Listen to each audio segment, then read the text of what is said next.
अगर आप चैनल पर पहली बार आए हैं तो अभी सब्सक्राइब करके बेल आइकॉन प्रेस करें और रहें बाखबर।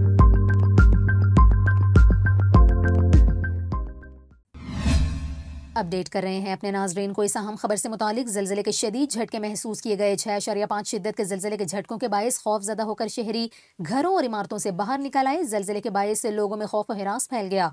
आपको बता रहे हैं इंडोनेशिया के इलाके पपवा में ज़िलज़िले के शदीद झटके महसूस किए गए। रिक्टर स्केल पर ज़िलज़िले की शिद्दत 6.5 रिकॉर्ड की गई।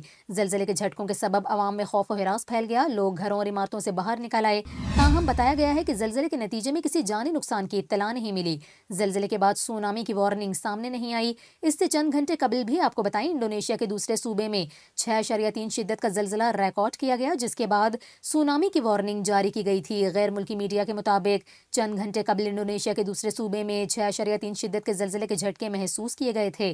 ज़िलज़िले का मरकज दारुल हुकूमत जकार्ता से 372 किलोमीटर दूर जुनूब मगरबी शहर था, जबकि ज़िलज़िले की ज़ेर ज़मीन गहराई 12 किलोमीटर रिकॉर्ड की गई थी।